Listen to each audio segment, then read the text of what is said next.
নমস্কাৰ। গুৱাহাটীত কৃত্ৰিম বানৰ বাবে দায়ী কংগ্ৰেছৰ ভুলৰ বাবেই মহানগৰীত কৃত্ৰিম বান হয়। কংগ্ৰেছক দোষাৰোপ কৰি মন্তব্য বিধায়ক ভৱেশ কলিতাৰ। ঘৰে ঘৰে আৰম্ভ হৈছে কৃষক পঞ্জীয়ন। হোজাই, শোণিতপুৰ, নগাঁও, নলবাৰী ইত্যাদি জিলাত আৰম্ভ হৈ পৰিছে। আপুনি কৰি লওক কৃষক পঞ্জীয়ন। বন্যপ্ৰাণীৰ বাবে সৰব হৈ পৰিল বনমন্ত্ৰী জয়ন্ত মল্ল বৰুৱাই।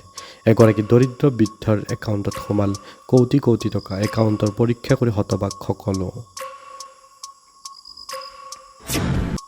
গুৱাহাটীত কাম বিচাৰি অহা যুৱতীৰ সৈতে পূজাৰীৰ কুকৰ্ম। খানাপাৰাত সংঘটিত হৈছে এই জঘন্য ঘটনা। পাখণ্ড পূজাৰীটোৰ নাম ৬০ বছৰীয়া শিৱ প্ৰসাদ শৰ্মা। বিশেষভাৱে সক্ষম যুৱতীগৰাকীক যৌন নিৰ্যাতন পূজাৰীৰ। ভগৱানে বৰষুণ দিছে, পানী হ'বই, এইবুলি মন্তব্য কৰে কংগ্ৰেছ বা ইউএছ টিমক দোষ দি থাকিলেই নহ'ব, ছিষ্টেম ঠিক কৰিব লাগিব বুলি ৰামেশ্বৰ তেলীয়ে প্ৰকাশ কৰে। PM সূৰ্য ঘৰ বিনামূলীয়া বিজুলী যোজনা। 0% DP, 0% বেংক ফাইল। ইয়াত আপোনাৰ লিখাই আছে আপুনি কি সুবিধা পাব। 25 বছৰে পেনেলত আৰু 10 বছৰ ইনভাৰ্টাৰ ৱাৰেণ্টি, বিদ্যুৎ বিলত ৰেহাই, বেংক লোনৰ সুবিধা ইত্যাদি আপুনি সুবিধা লাভ কৰিব। অহা বছৰৰ পৰা বন্ধ হ'ব ছাত্ৰ-ছাত্ৰীৰ স্কুটি আঁচনি। অহা বছৰৰ পৰা বন্ধ হ'ব স্কুটি আঁচনি, এই কথা প্ৰকাশ কৰিলে। এতিয়াৰে পৰা বনৰীয়া হাতীয়ে ধাননি পথাৰত ধান খালে অসম কৃষকে লাভ কৰিব চৰকাৰী সাহায্য। আপুনিও লাভ কৰিব এয়া। প্ৰতি বিঘা ধাননি পথাৰৰ বাবদ খেতিয়কে সাহায্য ৰাশি হিচাপে লাভ কৰিব ৮,০০০ টকা। অসম কৃষক উপকৃত কৰাৰ বাবে এই ঘোষণা বনমন্ত্ৰী জয়ন্ত মল্ল বৰুৱাৰ। ভাৰতীয় ৰেলৱেৰ ইতিহাসত নতুন অধ্যায়ৰ সূচনা। ভাৰতীয় ৰেলৱেত নতুন অধ্যায়ৰ সূচনা। অহা 17 জুলাইত প্ৰধানমন্ত্ৰী নৰেন্দ্ৰ মোদীয়ে উদ্বোধন কৰিব দেশৰ প্ৰথমখন হাইড্ৰজেন ৰেল। পুনৰ ভয়ংকৰ ৰূপত বৃদ্ধি ক'ভিড ৰোগীৰ সংখ্যা। অন্ধ্ৰপ্ৰদেশৰ পাছত এইবাৰ মায়ানগৰী মুম্বাইত ক'ভিডৰ আতংক। মুম্বাইতো ধৰা পৰিছে ক'ভিড সংক্ৰমিত ব্যক্তিৰ তথ্য।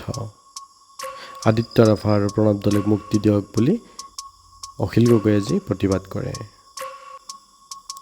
Brazilian couple set Guinness world record 30 second 195টা কিছ কৰি এইযোৰ কাপলে ৰেকৰ্ড কৰে। যিসকল ছোৱালীয়ে HS ডিগ্ৰী পাছ কৰি সেইসকলৰ বাবে সুখবৰ।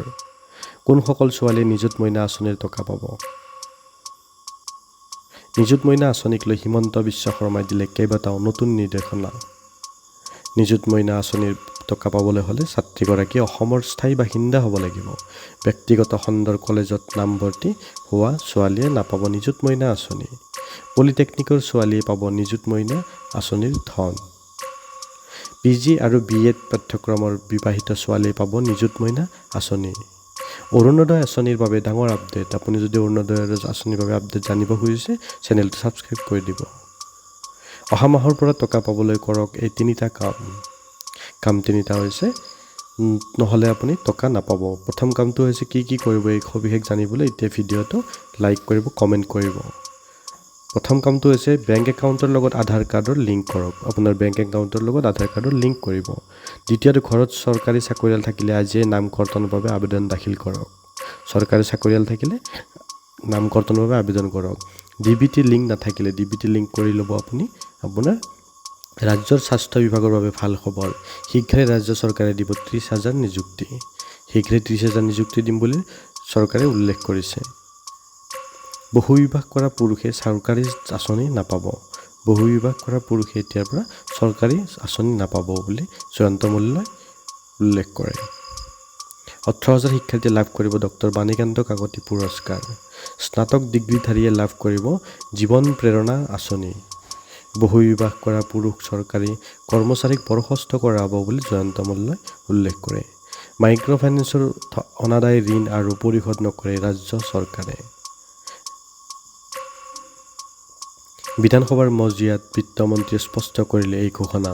বিধি উলংঘা কৰি ঋণ লোৱাসকলে সুদে মূলে ঘূৰাই দিব লাগিব ধন। বিধানসভাৰ মজিয়াত বিত্তমন্ত্ৰীয়ে স্পষ্ট কৰিলে এই ঘোষণা। নাগালেণ্ডৰ ডিমাপুৰত ভয়ংকৰ বোমা বিস্ফোৰণ। শক্তিশালী IED বিস্ফোৰণত আহত কেইবাজনো জোৱান। চুকুভি চুমুকিডিমা পথত বোমা বিস্ফোৰণ। ধন্যবাদ। চেনেলটো ছাবস্ক্ৰাইব কৰি দিব, এনেকুৱা ধৰণে ভিডিঅ' পাই থাকিব।